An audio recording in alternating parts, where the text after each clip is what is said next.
Hello friends, आइए आज हम देखेंगे फंड वाइज अकाउंटिंग का पार्ट बी वीडियो। इससे पहले पार्ट ए वीडियो जो था activity based fund of NPO chapter हम ऑलरेडी रिलीज कर चुके हैं। तो आइए इस टॉपिक में आज हम डिस्कस करेंगे जनरल फंड और स्पेशल फंड और स्पेसिफिक फंड में क्या डिफरेंस होता है। देखिए, आइए सबसे पहले हम जानते हैं जनरल फंड के बारे में कि what do you mean by general fund. देखिए, कोई भी नॉट फॉर प्रॉफिट ऑर्गेनाइजेशन, इनके पास कोई भी ओनर नहीं होता जो इनके बिजनेस में मनी या कैपिटल इन्वेस्ट करेगा, because this is not a business. ये एक नॉट फॉर प्रॉफिट ऑर्गेनाइजेशन है जिसका मेन एम है सर्विस प्रोवाइड करना, ना कि प्रॉफिट अर्न करना। तो nobody is investing money in such kind of organisation. तो the difference between assets and liability is known as the name of capital fund. तो यहाँ पे जो डिफरेंस होता है असेट्स और लाइबिलिटी का, वो अमाउंट कैपिटल में जाता है।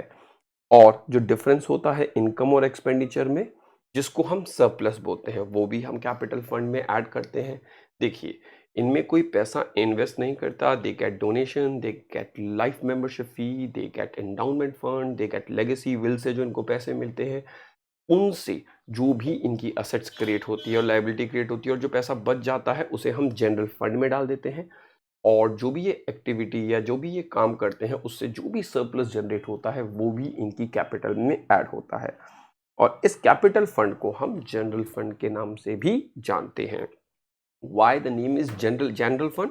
जनरल फंड इज बिकॉज ये कहीं भी खर्च हो सकता है, इसका कोई स्पेसिफिक पर्पज नहीं है anywhere for this kind of organisation. तो this is your general fund. General fund is also known as capital fund. अब आता है special fund. See, special fund is created by organization for any specific purpose. Specific purpose now further divided into two part. What is that? Activity or for creating assets. See, in these kinds of organization, they have to organize many activities. Activity का मतलब हुआ यहाँ पे they have to organize picnic, they have to organize tournaments, they have to organize prize, or they have to sports day. There are number of activity which they need to perform.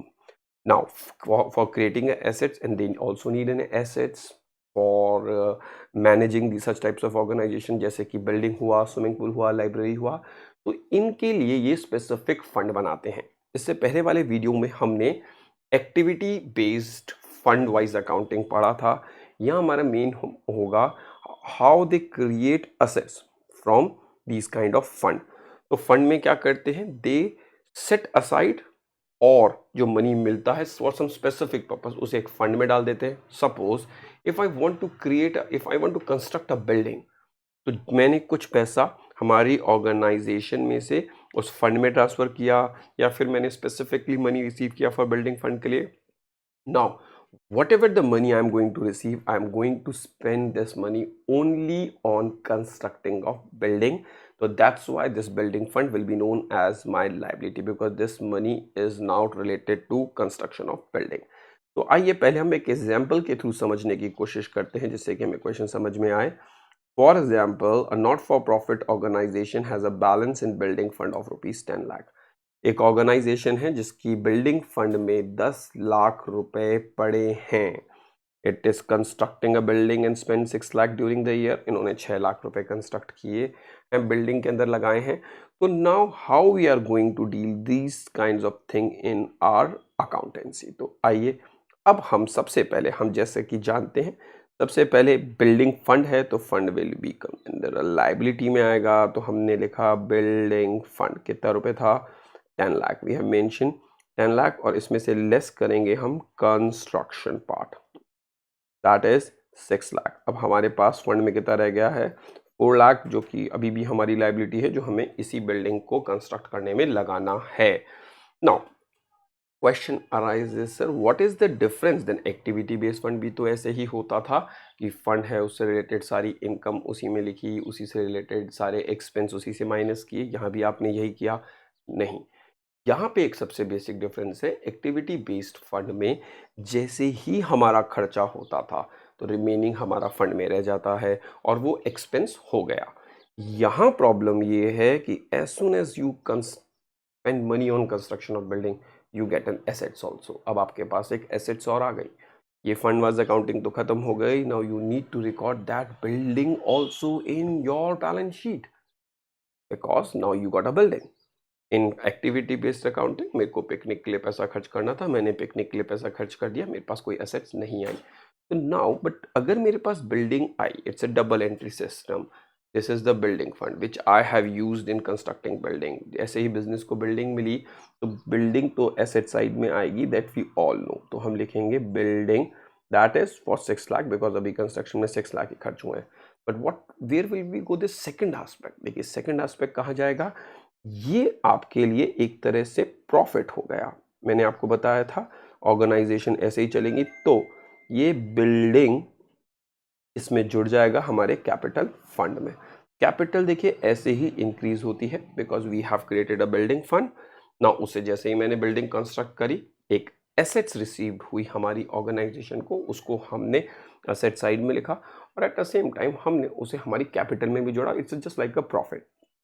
पहले भी हमने सीखा होगा कि if somebody starting business with started business by investing building, तो हमारी entry क्या होती है, building account debit to capital. Same here, this is not anybody's money, this is the building fund which has given building to a business. तो building fund के लिए हमने यहाँ पे इसीलिए, अब अगर हम इसका थ्योरेटिकल एस्पेक्ट एक बार और देखें तो क्या है, if an assets is created out of specific fund से building fund, amount incurred on the assets is transfer to the capital fund. अब जो भी अमाउंट इनकर हुआ है वो कैपिटल फंड में आएगा और as a result assets is created out of specific fund is shown in the asset side of the balance sheet. The amount is called capital fund. That means your capital has increased. Now we need to remember fund wise accounting same होगी, तो एक जो building construct हुई है उसको भी हमें देखना होगा कहाँ रिकॉर्ड करें. हम एक और क्वेश्चन सॉल्व करके देखते हैं कि भाई हमें कैसे करना चाहिए था ताकि हमें और क्लैरिटी आए. एक बड़ा क्वेश्चन करके देखते हैं. As you know this side is known as liability side. हमारी ये लाइबिलिटी साइड हुई. Liability side, amount, assets and amount.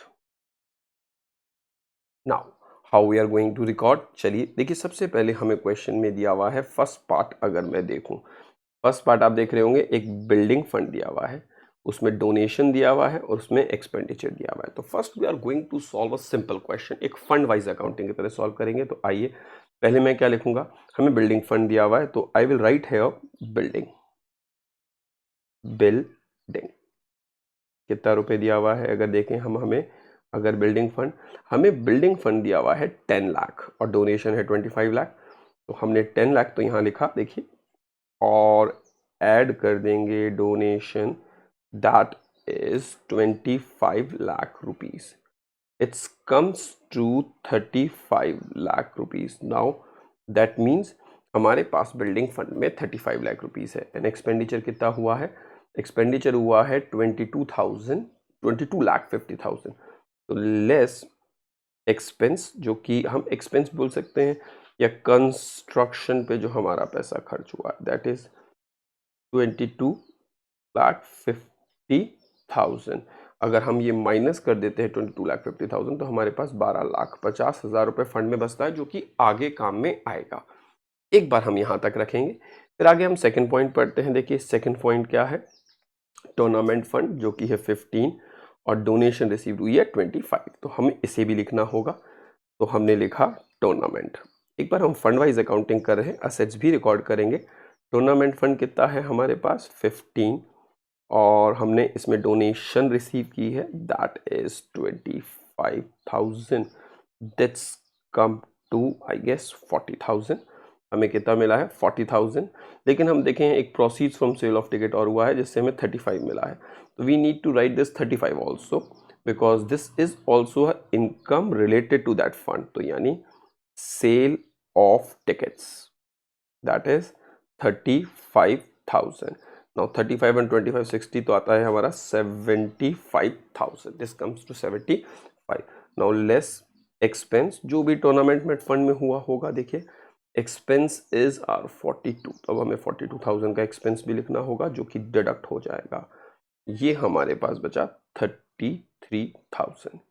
Now एक और चीज दी हुई है क्वेश्चन में, कैपिटल फंड दिया हुआ है 25 25 लाख, तो हमने यहाँ लिख दिया capital fund 25 lakh, this is also known as a general fund.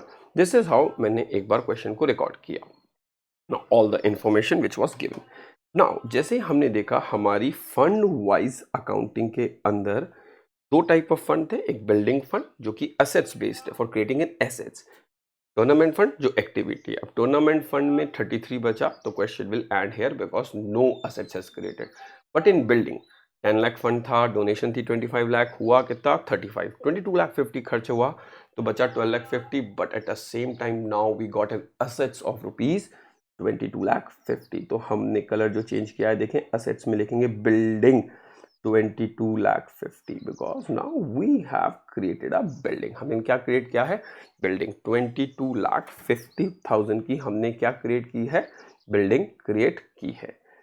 तो 22 lakh 50 will be shown in asset side। now it's a double entry system तो it will be reflect in our capital fund। now this will increase our capital। earlier ये fund में था, अब हमारा money हो गया तो ये हमारी capital, building belongs to now business से बिलोंग कर रही है तो 47 लाख 50,000, 47 लाख 50,000, 25 लाख हमारी कैपिटल थी, 25 लाख में जैसे ही हमने 22 लाख 50,000 जोड़ा तो हुआ 47 लाख 50,000।